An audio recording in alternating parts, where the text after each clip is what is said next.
Le Vieux Fusil, the old gun.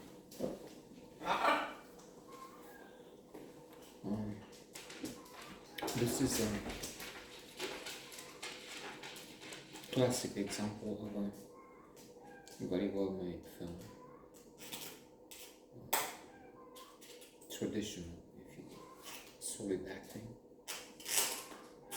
A story that we are familiar with, but which doesn't mean it is less compelling.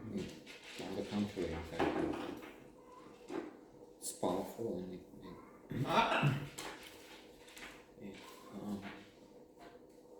has an impact on everyone except psychopaths.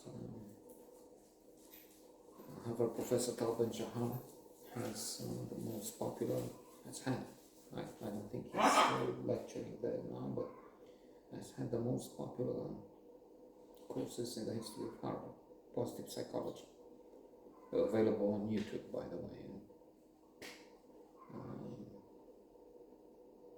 Clearly more than highly recommended. And he has a few things on which he insists. One of which is counterintuitive.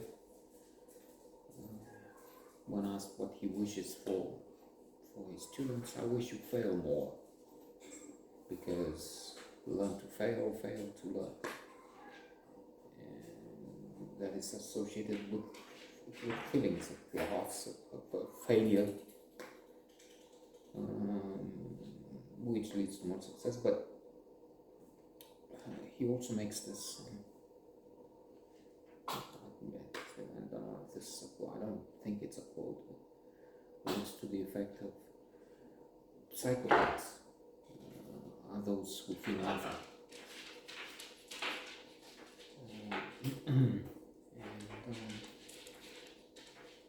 Speculate.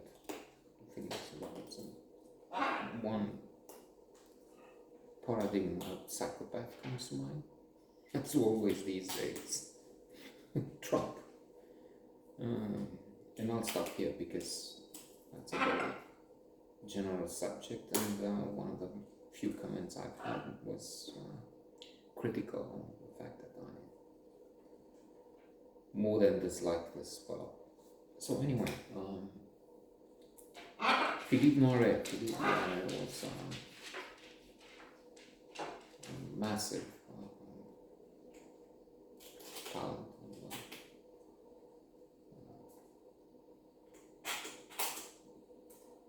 An actor that we can compare with the greatest Jack Nicholson, Marlon Brando, Michael Caine, and so on. And he is here with a doctor during the Second World War. Let me see the name.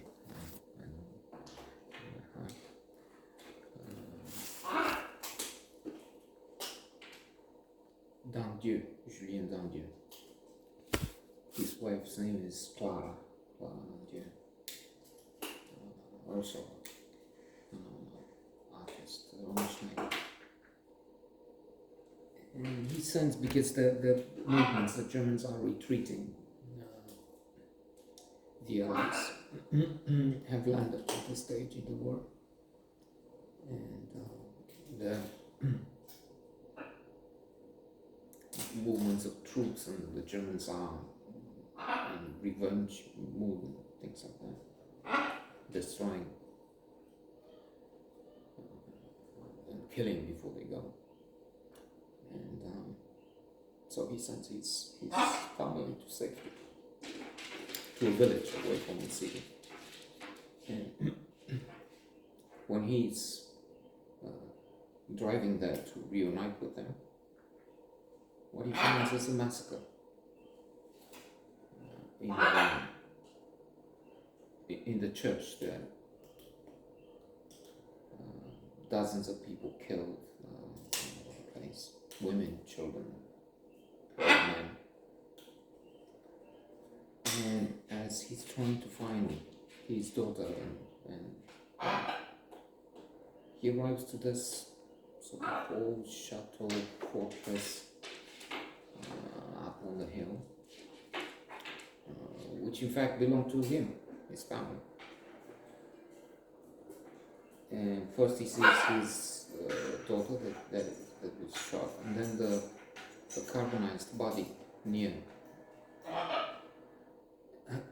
And he sees in his mind, he imagines, sees vividly how they were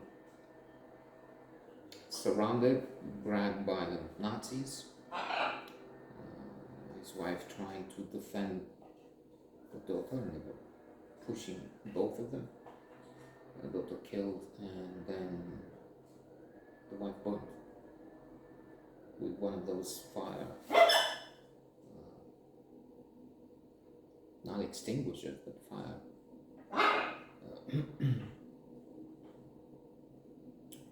pouring instruments of death. And so, as we know from other films, the common theme that of revenge, payback, he goes down on his own to the village. In fact, there are some partisans that arrive, but he wants this to be his own work, to do this single-handed. So he uses the fact that he knows the different passages. There's even a double mirror, a mirror that on one side in the room where the Germans are works as a mirror, but then on the other side it's a window. He can see the Germans from there. And indeed at one point he will use the same fire weapon through the window to kill one of them.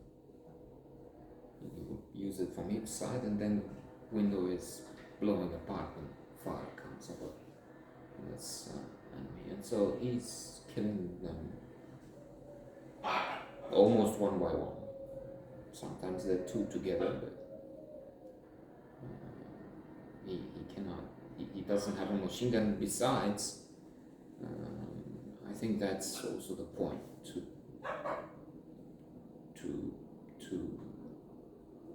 make them suffer, to have them go through a trauma of being in a frenzy,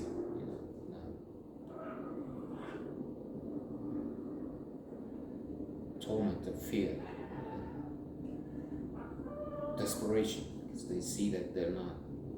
It's the wall connecting the bridge connecting the fortress with the road is crumbling because the doctor is working on it. So it's on the one hand, sometimes it can seem a cruel operation, but then on the other, we can understand the doctor and his feelings.